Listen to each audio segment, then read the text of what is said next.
আসসালামু আলাইকুম ওয়া রাহমাতুল্লাহি ওয়া বারাকাতুহু। ইন্নাল হামদালিল্লাহ ওয়াসসালাতু ওয়াসসালামু আলা রাসূলিল্লাহ। দূরে কাছে পৃথিবীর যে প্রান্ত থেকে দেখছেন আপনাদের প্রিয় চ্যানেল ডিবিসি নিউজ, সবাইকে স্বাগত জানাচ্ছি। আমি মোসাদ্দেক হোসেন। ইসলামকে আরও জীবন ঘনিষ্ঠভাবে জানার লক্ষ্যে ডিবিসি নিউজের পর্দায় আমাদের প্রতি শুক্রবারের বিশেষ আয়োজন মার্কেন্টাইল ব্যাংকের ইসলামিক ব্যাংকিং, তাকওয়া নিবেদিত ইসলাম ও তাকওয়া। ব্যক্তিগত, পারিবারিক, সামাজিক জীবনের সকল ক্ষেত্রে ইসলামকে আরও ভালোভাবে উপলব্ধি করার লক্ষ্যে প্রতি সপ্তাহে আমরা বিষয়ভিত্তিক আলোচনা করে থাকি। সেই ধারাবাহিকতায় এই পর্বের বিষয় আমরা নির্ধারণ করেছি আদর্শ সন্তান গড়তে দ্বীনি শিক্ষার গুরুত্ব। আর এই বিষয়ে আলোচনা করার জন্য ডিবিসি নিউজের স্টুডিওতে আজকে উপস্থিত রয়েছেন মুফতি সৈয়দ আব্দুল কাইয়ুম আশরাফি, খতিব বাইতুস সুজুদ জামে মসজিদ, নিউ টাউন, ডেমরা, ঢাকা। মুহতারাম মেহমানকে স্বাগত জানাচ্ছি। আসসালামু আলাইকুম ওয়া রাহমাতুল্লাহ। ওয়ালাইকুম আসসালাম ওয়া রাহমাতুল্লাহি ওয়া বারাকাতুহু। জি, আমরা আদর্শ সন্তান গড়তে দ্বীনি শিক্ষার গুরুত্ব নিয়ে আজকে আলোচনা করতে চাই। প্রথমেই আপনার কাছে প্রশ্ন থাকবে, কুরআন ও হাদিসের আলোকে আদর্শ সন্তান বলতে আমরা কি বুঝি?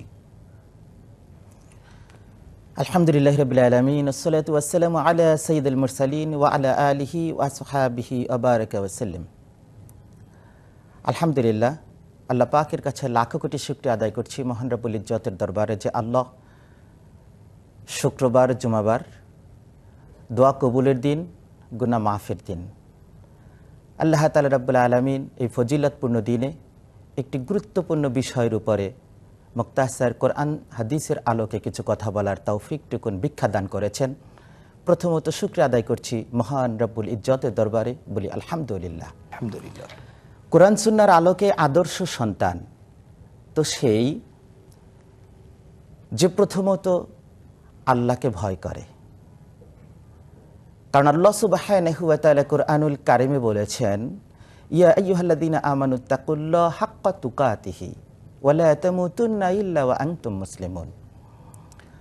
এখানে ঈমানদারদেরকে উদ্দেশ্য করে আল্লাহ তাআলা বলেছেন, ইয়া আইয়ুহাল্লাযীনা আমানুত্তাকুল্লাহ, হে ঈমানদাররা তোমরা আল্লাহকে ভয় করো, হাক্কা তুকাতিহি, তবে সেই ভয়টা হবে ভয় করার মতো করে।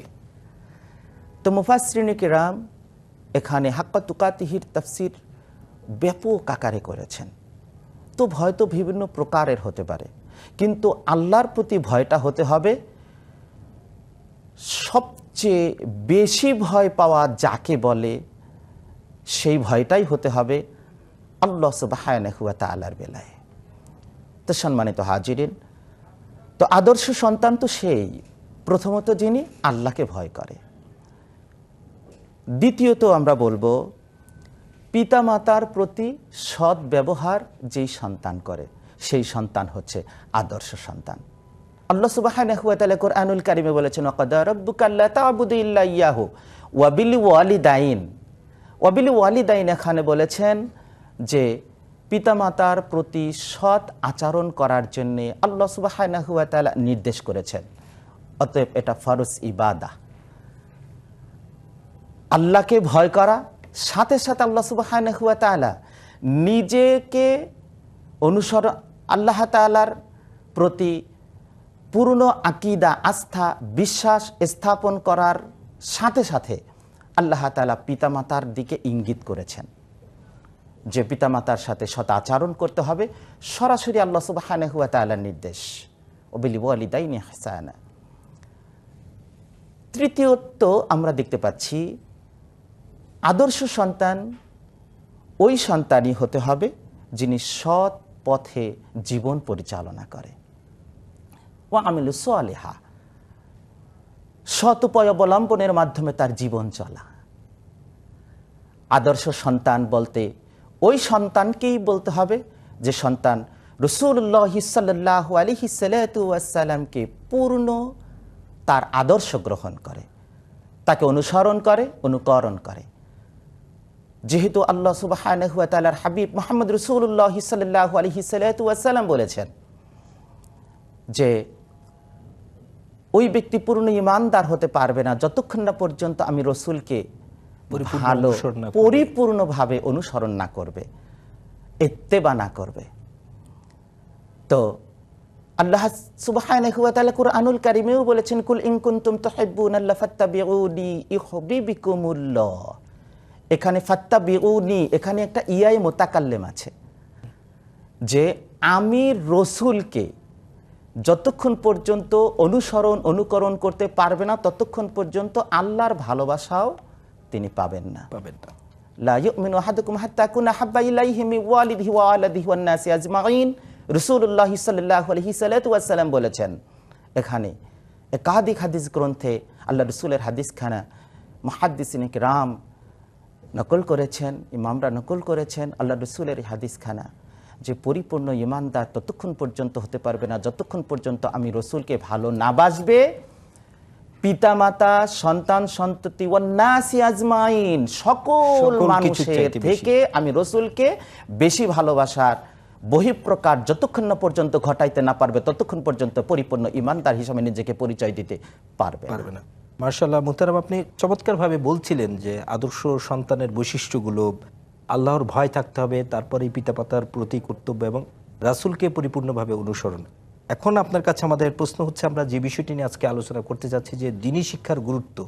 একজন সন্তানের মাঝে যদি এই বৈশিষ্ট্যগুলো আমরা পূর্ণ করতে চাই, তাহলে সেক্ষেত্রে দ্বীনি শিক্ষার প্রয়োজনীয়তা আসলে কি, বা দ্বীনি শিক্ষা বলতে আমরা আসলে কি বুঝি? মোহতারাম উপস্থাপক, ধন্যবাদ। আসলে এই বিষয়টা অতীব গুরুত্ব বহন করে। দ্বীনি শিক্ষা প্রকৃতপক্ষে ধর্মীয় শিক্ষাকেই বোঝানো হয়েছে। দ্বীনি শিক্ষা তথা ধর্মীয় শিক্ষা। সাথে সাথে আমরা এখানে একটি বিষয় জেনে থাকি, বুঝে থাকি, আধুনিক শিক্ষা। তো আধুনিক শিক্ষা এবং দ্বীনি শিক্ষা এটা একটা অপরটা পরিপূরক। মানে দ্বীনি শিক্ষা মানে তো এমন না যে সেটা আধুনিক শিক্ষা না। জি, দ্বীনি শিক্ষার মধ্যেই আধুনিক শিক্ষা। আধুনিক শিক্ষা, দ্বীনি শিক্ষা ছাড়া আধুনিক শিক্ষা কোশ্চিন কালেও চিন্তাও করা যাবে না। কিন্তু আমাদের এখানে একটি বুঝের অভাব আছে, যেটা বাস্তবতার নিরিখে আমরা দেখতে পাচ্ছি। আধুনিক শিক্ষাকে আমরা প্রচলিত শিক্ষাকে বলতে চাচ্ছি, বুঝাতে চাচ্ছি। স্কুল, কলেজ, ইউনিভার্সিটির যে শিক্ষা ব্যবস্থা, জেনারেল শিক্ষা ব্যবস্থাকে আমরা আধুনিক শিক্ষা হিসাবে আমরা বোঝাতে চাচ্ছি। প্রকৃতপক্ষে আধুনিক শিক্ষা হচ্ছে তো ওই শিক্ষা কোরআন সুন্নাহ ভিত্তিক জ্ঞান বিজ্ঞানের সমন্বয় যেই শিক্ষা ব্যবস্থা, সেটাই হচ্ছে প্রকৃতপক্ষে আধুনিক শিক্ষা, বা সেটাই দ্বীনি শিক্ষা, সেটাই হচ্ছে প্রকৃতপক্ষে দ্বীনি শিক্ষা।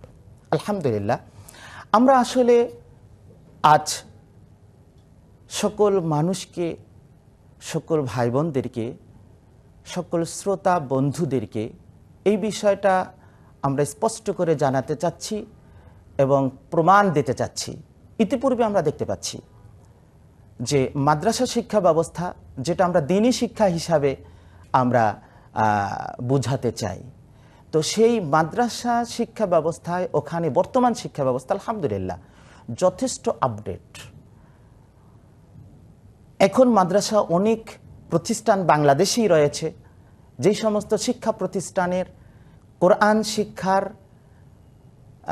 কোরআন ও হাদিসের সমন্বয় যে শিক্ষা, সাথে সাথে জেনারেল শিক্ষা ব্যবস্থার মধ্য দিয়ে ওই সমস্ত প্রতিষ্ঠান থেকে যে সমস্ত স্টুডেন্টরা বর্তমান পাবলিক ইউনিভার্সিটিতে অ্যাডমিশন টেস্টে যারা নিজেকে সেখানে প্রতিযোগিতায় নিজেকে নিয়েছেন, দেখা যাচ্ছে আলহামদুলিল্লাহ ওই সমস্ত মাদ্রাসার শিক্ষার্থীরা ভালো একটা রেজাল্ট ইতিপূর্বে কয়েক বছর ধারাবাহিকভাবে দিয়ে আসছে। এর দ্বারা স্পষ্ট প্রমাণিত যে কোরআন সুন্নাহ তথা মাদ্রাসা শিক্ষার সাথে সাথে জেনারেল শিক্ষার সমন্বয় যে শিক্ষা ব্যবস্থা, সেই শিক্ষার মধ্যেই রয়েছে প্রকৃত আধুনিক শিক্ষা। বর্তমানে আমরা যেটা চাচ্ছি সেই শিক্ষাটাই আমরা তাদের থেকে আমরা এখন পাচ্ছি আলহামদুলিল্লাহ। সম্মানিত হাজিরিন, জি মাশাআল্লাহ, আমরা চমৎকারভাবে দ্বীনি শিক্ষা এবং আধুনিক শিক্ষা নিয়ে কথা বলছিলাম। ছোট্ট একটা বিরতি নিচ্ছি, তারপর আমরা ইনশাআল্লাহ বাকি আলোচনায় যাব। প্রিয় দর্শক, মার্কেন্টাইল ব্যাংকের ইসলামিক ব্যাংকিং তাকওয়া নিবেদিত ইসলাম ও তাকওয়ার এই পর্যায়ে নিয়ে নিচ্ছি ছোট্ট একটা বিরতি। ফিরছি খুব শীঘ্রই ইনশাআল্লাহ। আসসালামু আলাইকুম ওয়া রাহমাতুল্লাহ। বিরতির পর আবারও স্বাগত জানাচ্ছি। আপনারা দেখছেন ডিবিসি নিউজের পর্দায় শুক্রবারের বিশেষ আয়োজন মার্কেন্টাইল ব্যাংকের ইসলামিক ব্যাংকিং তাকওয়া নিবেদিত ইসলাম ও তাকওয়া। এই পর্বের বিষয়ে আমরা আলোচনা করছিলাম আদর্শ সন্তান করতে দ্বীনি শিক্ষার গুরুত্ব। আমাদের সাথে মুহতারাম মেহমান হিসেবে রয়েছেন মুফতি সৈয়দ আব্দুল কাইয়ুম আশরাফি।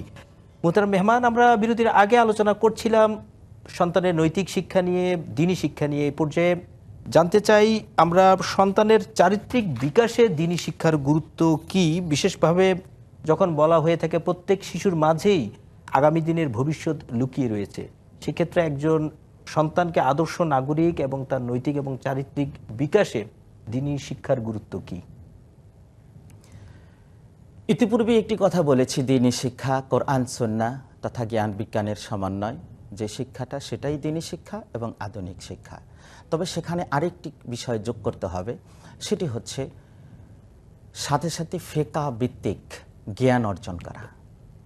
কারণ ফিকহ ভিত্তিক অর্থাৎ মাসাআলা সম্পর্কে যদি আমরা না জেনে থাকি, তাহলে আমাদের দৈনন্দিন জীবনের পথ চলা সেখানে অবশ্যই কিছু দিক নির্দেশনা শরআন দৃষ্টিকোণ থেকে রয়েছে। বা আরেকটু সহজভাবে বললে, কোরআন এবং হাদিস অনুযায়ী আল্লাহ এবং তার রাসূল কোনটি আমাদেরকে করতে বলেছেন, করতে নিষেধ করেছেন, কিভাবে করতে বলেছেন, এই বিষয়ে যে জ্ঞানটি রয়েছে। জি জি, ইনশাআল্লাহ। রাসূলুল্লাহ সাল্লাল্লাহু আলাইহি ওয়াসাল্লামের তার জীবন আদর্শই আমাদের মূল লক্ষ্য। আর সেই জীবন আদর্শ অনুযায়ী যদি আমরা নিজেদের পথ চলি, কারণ এখানে বলা হয়েছে কোরআন সুন্নাহ ভিত্তিক জীবনের পথ চলা, আর সেখানে আমাদের ফিকহ ভিত্তিক অর্থাৎ মাসালাগত যে জ্ঞান রয়েছে সেই জ্ঞান আমাদের অর্জন করা ফরজ। তালাবুল ইলমি ফরিদাতুন আলা কুল্লি মুসলিম ওয়াল মুসলিমা। এই জন্য রাসূলুল্লাহ সাল্লাল্লাহু আলাইহি ওয়াসাল্লাম বলেছেন যে দ্বীনি ইলম অর্জন করা প্রত্যেক মুসলিম নরনারীর জন্য ফরজ করা হয়েছে। ইবাদত। সম্মানিত হাজিরিন, আল্লাহ সুবহানাহু ওয়া তাআলা সূরাতুল ইউসুফে বলেছেন ওয়া ফাওকা কুল্লি জি ইলমিন আলিম। কারণ জ্ঞান অর্জন করার কোনো বয়স নেই, শেষ নেই। আপনার জ্ঞান অর্জনের কোনো কি নাই, শেষ নেই। আল্লাহ সুবহানাহু ওয়া তাআলা এখানে এটাই বলেছেন, বস্তুত প্রত্যেক জ্ঞানীর উপর জ্ঞানী রয়েছে। প্রত্যেক জ্ঞানীর উপরেই কি রয়েছে? জ্ঞানী রয়েছে। আল্লাহ সুবহানাহু ওয়া তাআলা এজন্যে রাসূলুল্লাহ সাল্লাল্লাহু আলাইহি ওয়াসাল্লাম হাদিস মুবারকে আমরা দেখতে পাচ্ছি, আল্লাহ নবী বলেছেন ইন্না আউওয়ালা মা খালাকাল্লাহু কালামা। জ্ঞানের গুরুত্বের দিকে যদি আমরা তাকাই, দ্বীনি শিক্ষার দিকে যদি তাকাই, শিক্ষার দিকে যদি তাকাই, একজন পিতামাতা সন্তানের প্রতি কি করতে হবে, জ্ঞানের প্রতি আমাদের কতটুকু অগ্রসর হতে হবে, সেই ফজিলতের দৃষ্টিকোণ থেকে যদি তাকাই, তাহলে রাসূলুল্লাহ সাল্লাল্লাহু আলাইহি ওয়াসাল্লাম বলেছেন আল্লাহ সুবহানাহু ওয়া তাআলা প্রথমত কলম সৃষ্টি করেছেন, তারপরে বলেছে ফাকালা, উক্তব, লেখো। এর দ্বারা স্পষ্ট আমরা বুঝতে পারলাম যে জ্ঞানের গুরুত্ব অপরিসীম। জি, আমরা জ্ঞানের গুরুত্বের কথা বলেছেন। বলা হয়ে থাকে যে প্রত্যেক শিশু কিন্তু তার ফিতরাতের উপরেই জন্মগ্রহণ করে, অর্থাৎ একটা সন্তান যখন পৃথিবীতে আসে তখন কিন্তু তার শিক্ষা গ্রহণের যে সিদ্ধান্ত বা কিভাবে তার পরবর্তীতে জ্ঞান অর্জন করবে সেটা কিন্তু পিতামাতাই নির্ধারণ করে। প্রথমত শিক্ষক হয়েছে তার পিতামাতা। সুতরাং আমরা যেহেতু আদর্শ সন্তান গড়ার কথা বলছি আজকের এই আলোচনায়, এই ক্ষেত্রে আমরা একটু জানতে চাইবো যে পিতামাতার ভূমিকাটা আসলে এই ক্ষেত্রে কি হওয়া উচিত? পিতামাতার গুরুত্ব এভাবেই হতে হবে, কারণ প্রথমত প্রথম শিক্ষক হচ্ছে প্রত্যেক সন্তানের জন্য তার পিতামাতা। পিতামাতা যেদিকে ধাবিত করবে সেই দিকেই সন্তান ধাবিত হবে। আল্লাহ সুবহানাহু ওয়া তাআলার হাবিব মুহাম্মদ রাসূলুল্লাহ সাল্লাল্লাহু আলাইহি ওয়াসাল্লাম বলেছেন যে প্রথমত যখন একটি সন্তান ভূমিষ্ঠ হবে তখন তার কানে আজান দেওয়া, ইকামত দেওয়া, 7 দিনের দিন তার জন্যে ভালো একটা নাম রাখা, তারপরে আকিকা প্রদান করা, ঠিক এই সমস্ত দিক নির্দেশনা যখন পিতামাতা একটা সন্তানের জন্য পালন করবে, আল্লাহ সুবহানাহু ওয়া তাআলা ওই সন্তানের প্রতি রহমত নাজিল করবে, ওই পিতামাতার প্রতি রহমত নাজিল করবে। ঠিক এইভাবে করে পিতামাতা যদি সন্তানকে ইসলামিক দিক নির্দেশনা অনুযায়ী জীবন পরিচালনা করে, তাহলেই সেই সন্তান একটি সুসন্তানে পরিণত হবে, আদর্শ সন্তানে পরিণত হবে ইনশাআল্লাহ। ইনশাআল্লাহ। আমরা একেবারে শেষ পর্যায়ে রয়েছি। সর্বশেষ যেটি জানতে চাই, আমরা দ্বীনি শিক্ষার গুরুত্ব নিয়ে যেহেতু আমরা বলছি, আমাদের অনেক অভিভাবকের হয়তো ধারণা, যেটি আমরা প্রাথমিক আলোচনায় কিছুটা এসেছে, যে বর্তমানে দ্বীনি শিক্ষার যে ব্যবস্থা রয়েছে, মাদ্রাসার যে প্রচলিত শিক্ষা ব্যবস্থা রয়েছে, সেখানে আধুনিক শিক্ষায় আসলে কতটা শিক্ষিত করা সম্ভব। আবার অন দ্য আদার হ্যান্ড, আধুনিক শিক্ষা ব্যবস্থায় দ্বীনি শিক্ষার আসলে কতটুকু এখানে সংযোগ রয়েছে, এই বিষয়টা আমরা কিভাবে নিশ্চিত করতে পারি? অর্থাৎ সন্তানের ভবিষ্যৎ শিক্ষা জীবনের ক্ষেত্রে পিতামাতা আসলে সিদ্ধান্তটা কিভাবে নিতে পারেন? প্রথমত একজন পিতামাতাকে সন্তানের জন্য সর্বপ্রথম তাকে ইসলামী শিক্ষা তথা কোরআন শিক্ষার গুরুত্ব বহন করতে হবে। দুনিয়ার যে কোনো শিক্ষার উপরে, যে কোনো শিক্ষার উপরে। আজকে আমরা বর্তমান প্রেক্ষাপট দেখতে পাচ্ছি যে শিক্ষা ব্যবস্থা দুইটা ধারায় ধাবিত হচ্ছে, কিন্তু সেই শিক্ষা ব্যবস্থা যদি হয় হোক স্কুল, কলেজ, ইউনিভার্সিটি, হোক সেটা মাদ্রাসা, কিন্তু উভয় শিক্ষা প্রতিষ্ঠানে যদি কোরআন শিক্ষার গুরুত্বটা যদি বহন করা হয়, যে যেই প্রতিষ্ঠান থেকেই বের হবে সেখান থেকে সে ইসলামী শিক্ষা, জেনারেল শিক্ষার সমন্বয় একটি শিক্ষিত হয়ে বের হতে পারবে, এরকম একটা শিক্ষা ব্যবস্থা রাষ্ট্রীয়ভাবে যদি চালু করা হয়, সেটাই হচ্ছে আসলে আমাদের কামনা, আর এটাই করা উচিত। এটাই আমাদের সকলের পক্ষ থেকে রাষ্ট্রীয়ভাবে একটা দাবি থাকা উচিত।